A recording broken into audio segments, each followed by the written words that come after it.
Bonjour Manon. Bonjour. Donc, aujourd'hui, on va se parler de l'importance de la bienveillance, comment ça se traduit dans ton quotidien. Donc, je me demandais, pour toi, c'est quoi une attitude bienveillante? Quand j'ai pensé au mot bienveillance, là-dessus, il y a comme bien et surveillance. J'aime pas vraiment le mot surveillance, je le dirais plus par observation, mais c'est comment faire en observant pour rendre l'autre bien, prendre soin de l'autre finalement. Qu'est-ce que je peux mettre en place comme comportement, comme attitude, comme outil pour être bienveillant, pour être bon et faire ressortir le meilleur aussi chez l'autre. Tu parles d'observation, ça serait observer quoi? Les attitudes, les comportements, le langage utilisé dans ces différents... Ça nous donne plein d'informations sur ce qui se passe chez l'enfant, par exemple. Il arrive, il est heureux, il arrive, il est content, fâché, irrité, inquiet. On a un paquet d'informations juste en observant l'autre. Et une fois que tu as des informations, j'imagine que ça se traduit en action dans ton quotidien. Effectivement, oui. Comme par exemple? Un enfant est anxieux, on ne va pas le laisser anxieux, donc on va travailler pour faire diminuer son anxiété. Qu'est-ce que je peux faire? Est-ce que tu as besoin de parler? Est-ce que tu as besoin de temps pour toi? Comment on peut diminuer cette mauvaise émotion-là pour après ça être capable de faire les tâches de l'école, c'est-à-dire écrire, lire, compter et un paquet d'autres choses. Alors, il faut prendre soin soit de l'émotion qui est positive ou soit de ce qui est négatif. Il faut en prendre soin pour passer à autre chose. C'est un exemple concret là, d'un élève que tu as rencontré ces 10 dernières années? Il y en a plein, oui. Les enfants arrivent le matin. Dans ma classe, ils sont transportés en autobus. Il s'est passé un conflit dans l'autobus. S'il n'est pas réglé immédiatement, si on n'a pas écouté ce que l'enfant a à dire, parce que lui, souvent, il va le transposer par une injustice. C'est peut-être pas nécessairement ça, la réalité, mais c'est sa réalité à lui. Donc, prendre le temps. Que s'est-il passé? Comment tu as vécu ça? Pourquoi tu penses? Qu'est-ce que tu aurais pu faire? Et etc. pour dédramatiser cette situation-là. Prendre le temps de l'écouter et donner de la valeur à son discours. Parce que pour lui, c'est sa vérité, c'est peut-être pas réel, parce que quand après on va chercher d'autres informations, on voit d'autres choses que lui n'a pas vues. Mais pour lui, s'il a vécu une mauvaise expérience dans l'autobus, il a été bousculé, il a été frappé, on a pris sa boîte à lunch, peu importe la situation, il faut prendre le temps de l'écouter et de lui donner une valeur en ça.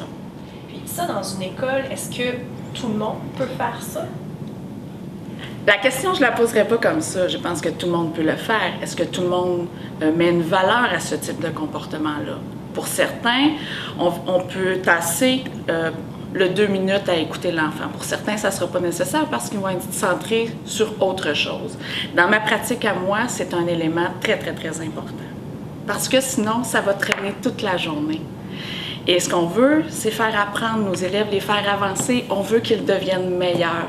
Alors, il faut mettre toutes les conditions gagnantes pour qu'ils deviennent meilleurs.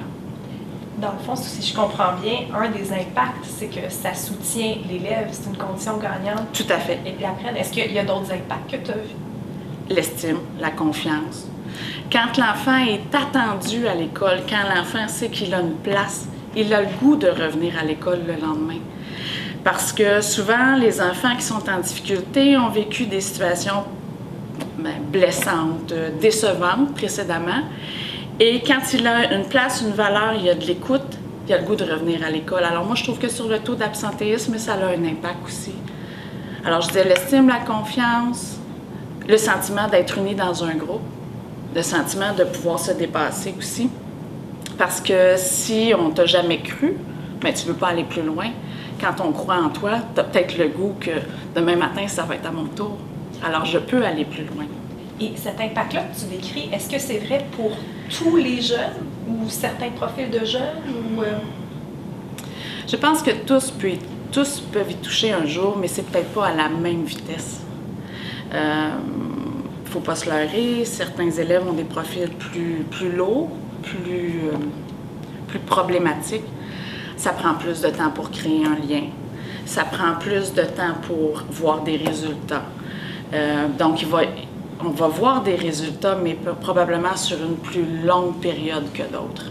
Mais si on n'a pas de lien, si on ne crée pas de lien, il ne va absolument rien se passer avec les élèves en difficulté, ça c'est sûr, sûr, sûr. Donc, l'attitude bienveillante, l'approche, c'est surtout important pour tous, mais en particulier pour les élèves qui ont des plus grands besoins. Bien, dans ma tête à moi, c'est très, très clair comme ça, effectivement. Puis, si je te disais qu'il y a des personnes qui nous regardent présentement, puis qui ont dans l'idée de développer un outil pour aider le personnel scolaire à adopter des attitudes bienveillantes, aurais-tu un conseil à leur donner? Bien, je pense que d'emblée, je me dirais, moi, comme individu, quand je vais dans un nouvel endroit, comment j'ai le goût d'être reçu? Comment je considère que quelqu'un est bienveillant à mon égard? Alors, de prendre conscience pour après ça aider les adultes à aller vers ce type de comportement-là.